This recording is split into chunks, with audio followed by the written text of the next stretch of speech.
O Campeonato Brasileiro tem um novo líder e este é um dos assuntos deste vídeo, quando nós vamos falar da terceira rodada do Campeonato Brasileiro. Vamos falar dos resultados, a classificação. Vou trazer também novas informações que eu não trouxe ainda na primeira e nem na segunda rodada, mas você precisa ficar comigo aqui até o final desse vídeo. E vou compartilhar também, como eu faço de praxe, a rodada seguinte, os jogos da rodada seguinte, beleza? Seja muito bem-vindo ao canal Estevão Júlio Esporte Clube, que é um espaço para a gente falar de futebol nacional, futebol internacional e outras modalidades também. Já fortalece aí deixando seu like no vídeo, se inscreva no canal também, para que essa comunidade cresça cada vez mais. Ativa as notificações para que sempre que tiver um vídeo novo aqui, você seja o primeiro a saber, e te peço também que você compartilhe este vídeo com seus amigos, seja no WhatsApp, seja no Telegram, no Twitter, no Facebook, ou onde mais você puder compartilhar, beleza?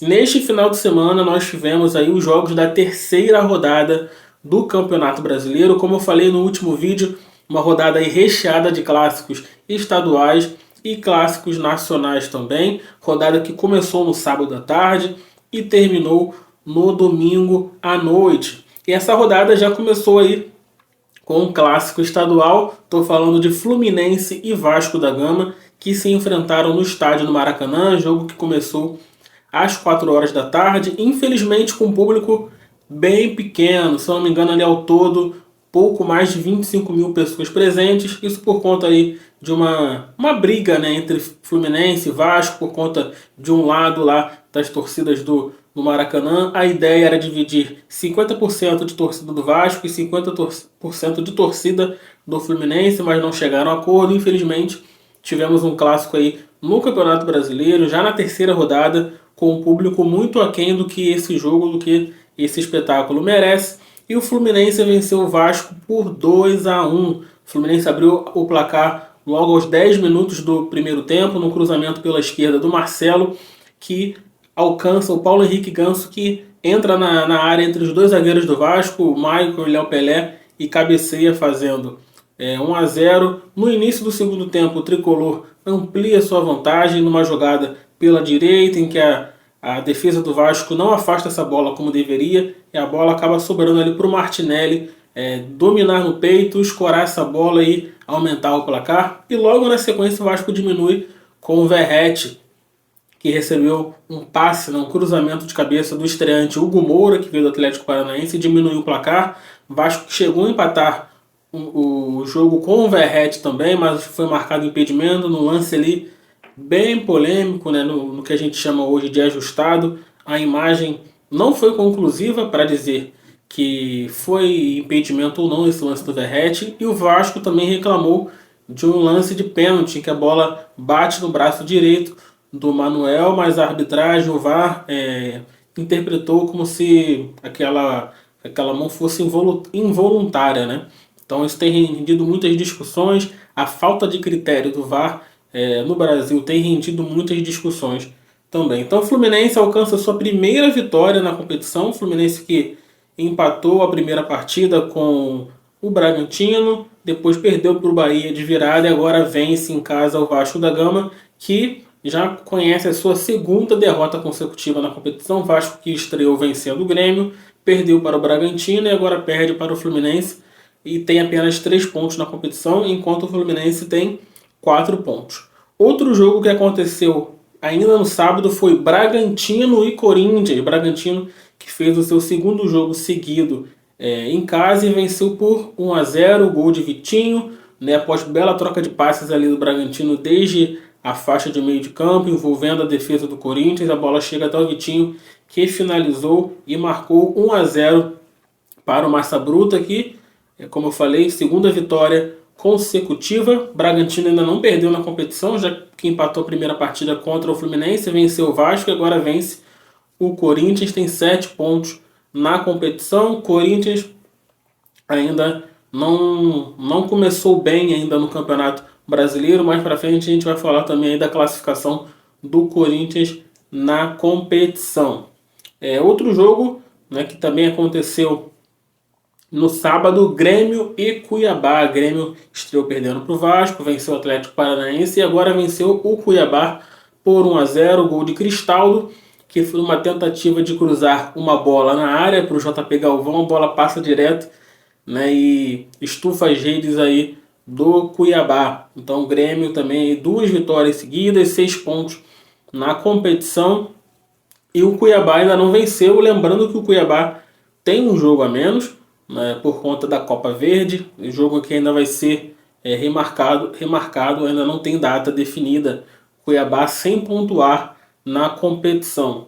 Falando em mais um clássico estadual, Atlético Mineiro e Cruzeiro, Arena MRV, como eu falei também no vídeo anterior, o Atlético Mineiro não estava levando sorte contra o seu principal rival na sua nova casa, a Arena MRV. Mas dessa vez não deu sorte ao azar e passou o trator no Cruzeiro ainda no primeiro tempo, ganhando por 3-0.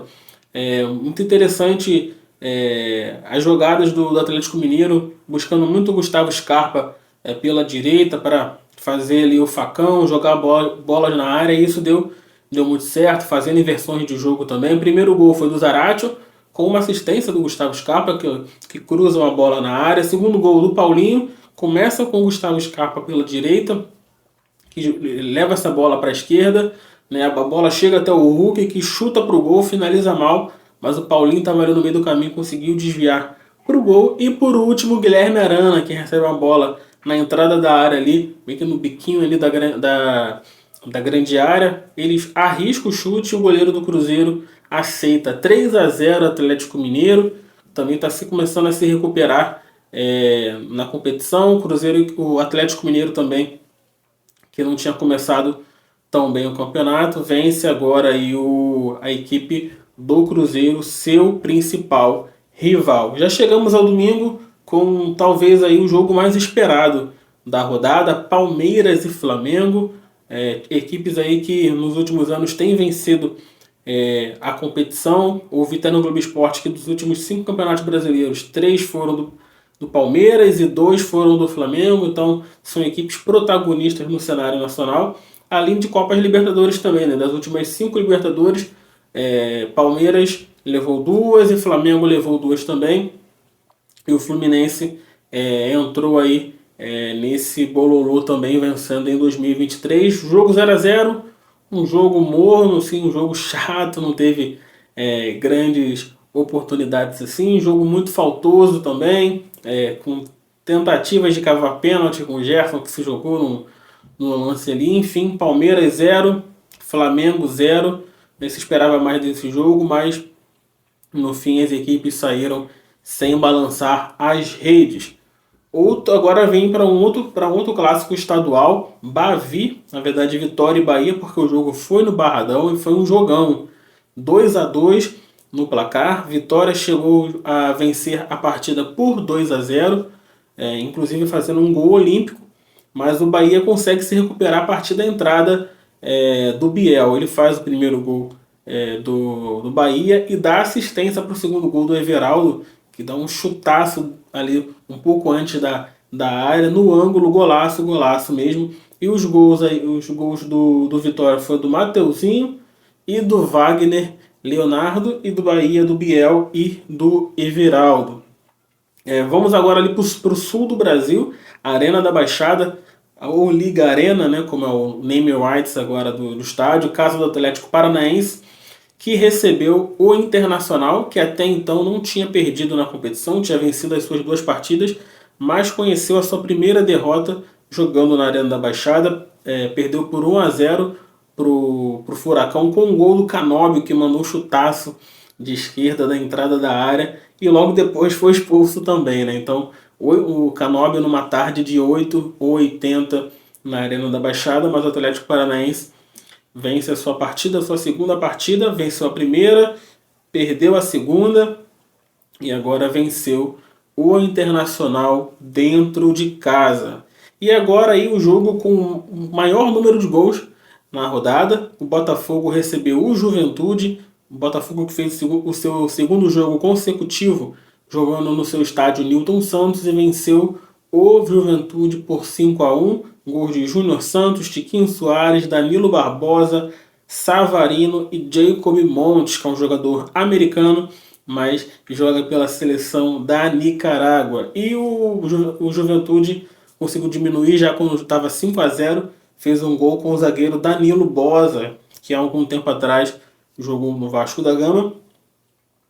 Botafogo conhecendo a sua segunda vitória consecutiva na competição, e o Juventude conhece a sua primeira derrota, né, já que empatou na primeira rodada com o Criciúma e venceu o Corinthians jogando lá em Caxias do Sul. E para fechar a rodada, Atlético Goianiense e São Paulo se enfrentaram na capital goiana e o São Paulo venceu a sua primeira partida também na competição por 3-0, gols de Caleri, Luciano de pênalti e Ferreirinha para fechar o marcador. Atlético Goianiense ainda não venceu na competição, perdeu as suas 3 partidas até aqui. Então esses foram os jogos da terceira rodada, né, do Campeonato Brasileiro. Lembrando que o jogo é entre Criciúma e Fortaleza, que seria disputado no estádio Heriberto Rios, foi adiado por conta do compromisso do Leão na Copa do Nordeste. Inclusive, o Fortaleza venceu esse jogo por 5-0, derrotou a equipe do Altos do Piauí. Então, depois destes 9 jogos que tivemos na rodada aí do Brasileirão, a terceira rodada, vamos conhecer a classificação atualizada do Brasileirão na sua terceira rodada. Como eu falei, temos um novo líder e este líder é o Bragantino. O Bragantino que é líder pelo saldo de gols, mas o que vale é a liderança, né? Então, o Bragantino é o primeiro lugar com 7 pontos, seguido do Flamengo, que também tem 7 pontos. O Botafogo está em terceiro lugar, com 6 pontos. Mesma pontuação do Atlético Paranaense, que está em quarto, e do Grêmio, que está em quinto, e do Internacional, que está em sexto. Então, todas essas equipes aí, do terceiro ao sexto lugar, com 6 pontos. Em sétimo lugar, nós temos o Atlético Mineiro com 5 pontos, a única equipe que tem 5 pontos na competição. Em oitavo lugar, temos o Fortaleza com 4, em nono lugar, o Bahia com 4, em décimo lugar, o Fluminense tem 4 pontos, em 11º lugar, o Palmeiras também tem 4 pontos, em 12º lugar, temos o Cruzeiro com a mesma quantidade de pontos, e para fechar esses times com 4 pontos, temos o Juventude em 13º lugar. Em 14º lugar está o São Paulo com 3 pontos. Em 15º lugar está o Vasco com 3 pontos também. E a última equipe fora da zona de rebaixamento com 2 pontos é o Criciúma, que está em 16º lugar com apenas 2 pontos. Abrindo a zona de rebaixamento em 17º lugar com 1 ponto, nós temos o Vitória. O Corinthians tem apenas 1 ponto na competição também e está em 18º lugar. Em 19º lugar, com nenhum ponto conquistado, está o Atlético Goianiense. E na lanterna, em 20º lugar, temos o Cuiabá também, que ainda não pontuou na competição. E como eu falei no início do vídeo com vocês, eu quero trazer informações novas aqui, sempre trazer informações novas para vocês que são aqui inscritos no canal, você que está conhecendo o canal agora, ter informações relevantes para você sobre o Campeonato Brasileiro, que é o caso desse vídeo, como em outras competições também. E neste vídeo eu quero começar trazendo, né, e quero trazer nos outros vídeos também, a quantidade, né, o público que esteve em cada jogo da rodada do Campeonato Brasileiro e no final trazer a média de público da rodada para vocês, beleza? No jogo entre Fluminense e Vasco no Maracanã, lembrando que é o público presente, tá? Não é só o público pagante, é o público presente, porque a gente sabe que tem questões de gratuidade e outras coisas. Então, público presente no estádio. Temos no jogo entre Fluminense e Vasco 25.842 presentes, entre Grêmio e Cuiabá 22.904, entre Bragantino e Corinthians 9.613, a gente sabe que o estádio do Bragantino é um estádio menor, Atlético Mineiro e Cruzeiro 39.541 presentes, Palmeiras e Flamengo 29.956, estádio do Palmeiras também teve a sua capacidade reduzida porque no dia anterior teve um show no estádio, então um lado da arquibancada ali atrás do gol ficou sem torcida. Atlético Paranaense Internacional com 29.784 presentes. Botafogo e Juventude com 13.273, público bem aquém do que pode receber o estádio Newton Santos. Torcida do Botafogo ainda bem desconfiada com a equipe. Atlético Goianiense e São Paulo, 9.017 presentes. O estádio também que o Atlético Goianiense jogou um estádio mais acanhado. E aí nós temos a média de 23.600 torcedores presentes na terceira rodada do Campeonato Brasileiro. E aí, você acha que esse número tá legal? Acha que poderíamos ter mais torcedores no estádio? Como eu falei, Fluminense e Vasco tiveram aquele desencontro, né? E o público ficou bem prejudicado. Teve essa questão também do estádio do Palmeiras, que com certeza teria mais público. E o Engenhão também poderia ter muito mais pessoas presentes para prestigiar Botafogo e Juventude. Então isso influenciou muito, sim, a média de público da terceira rodada do Brasileirão, mas não foi a menor média. A média da segunda rodada está na faixa ali de 18 mil torcedores, contando todos os estádios. Beleza? E agora, para fechar, essa é uma informação que você tem acompanhado aqui no canal nesses vídeos sobre o Campeonato Brasileiro. Já quero te contar quais serão os jogos da quarta rodada. Finalmente teremos uma rodada aí com os 10 jogos acontecendo na rodada completinha, começando no dia 27 de abril com Vasco e Criciúma, a princípio às 4 horas da tarde. O Vasco está querendo, tá conversando com a CBF para ver se muda esse jogo para às 21 horas, mas a princípio Vasco e Criciúma às 16 horas no estádio de São Januário. Também no sábado, um pouco mais tarde, às 6h30 da noite, Cuiabá e Atlético Mineiro vão se enfrentar na Arena Pantanal. Mais tarde, também às 9 horas da noite, Bahia e Grêmio vão se enfrentar na Fonte Nova. Aí já no domingo, às 11 da manhã, já tem um tempo que não temos jogos neste horário, Flamengo e Botafogo vão se enfrentar no estádio do Maracanã. Às 4 horas da tarde teremos Cruzeiro e Vitória no Mineirão, no domingo, dia 28. No domingo, 4 horas da tarde também, Corinthians e Fluminense na Neoquímica Arena. Fortaleza e Bragantino vão se enfrentar às 6h30 lá no Castelão. Juventude e Atlético Paranaense também às 6h30 lá no Alfredo Jaconi, em Caxias do Sul. Internacional e Atlético Goianiense vão se enfrentar no estádio Beira-Rio às 6h30 da noite do próximo domingo. E para fechar a rodada, o clássico entre São Paulo e Palmeiras no Morumbis. Morumbi agora é Morumbis. Jogo que vai acontecer na próxima segunda-feira às 8 horas da noite. Conta aí para mim o que você achou da terceira rodada do Campeonato Brasileiro. Tivemos jogos interessantes? Tivemos muitas polêmicas de arbitragens. O que você achou dessa tabela aí atualizada? O que você achou da média de público? O que você espera dos jogos da quarta rodada? Compartilha comigo nos comentários, deixe seu like nesse vídeo, se inscreva neste canal, compartilhe esse vídeo e até a próxima.